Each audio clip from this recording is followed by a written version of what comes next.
lakukan semua ini secara objektif, sehingga kita bisa melakukan penegakan secara tegas dan keras sampai dengan pemecatan. Masih banyak anggota yang berperilaku baik, masih banyak anggota yang berprestasi, tapi dengan 1-2 orang yang kemudian menyebabkan tercorengnya nama institusi, kita sebagai garda terdepan yang menjaga citra Polri, kita lakukan penegakan secara tegas dan keras. Orang-orang ini yang tadi ngomong tuh mulutnya bau. Kalau bau itu berarti tidak jujur, terlalu banyak makan uang haram. Jangan bikin afleidingsmanoeuvre. Afleidingsmanoeuvre itu ialah mengalihkan perhatian. Meskipun kebohongan itu lari secepat kilat, satu waktu kebenaran itu akan mengalahkannya.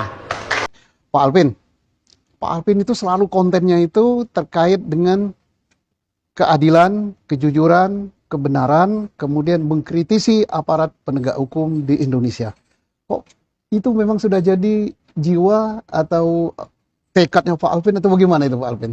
Jadi gini Pak, dulu itu saya sebenarnya sama dengan advokat-advokat yang lain lah. Gitu ya. Saya lulus kuliah hukum belum lama, baru 2017. Nah, ketika lulus ya kita kan ikut magang sama senior.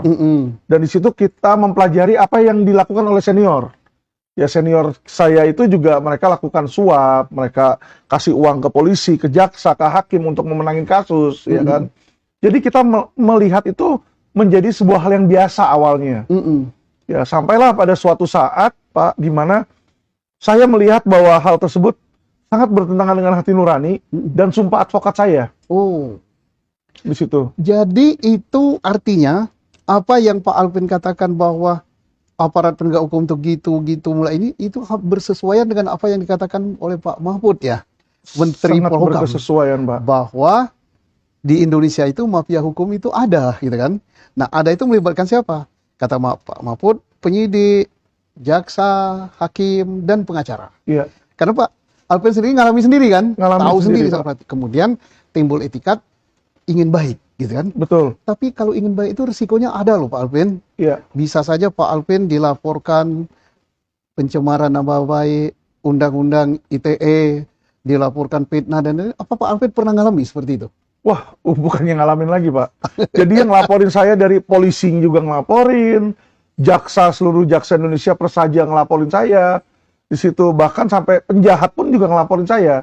Jadi penjahat yang saya laporin polisi, dia laporin saya juga ITE karena saya press release. Di situ.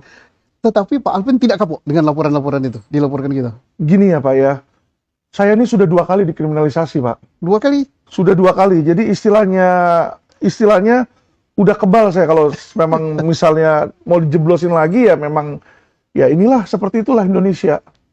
Cuma kalau nggak ada yang berteriak Pak, kapan Indonesia mau berubah? Itu yang menjadi beban buat saya. Saya melihat seperti ini.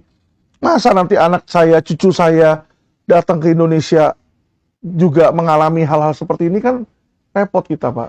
Itu Pak Alvin yang saya sangat tertarik.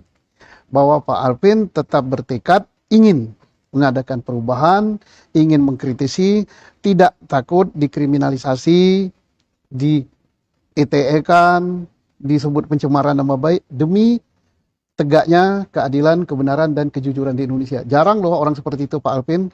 Makanya saya katakan tadi, termasuk benda antik yang perlu dilestarikan. Untuk saat ini baru Bapak yang saya lihat kan begitu.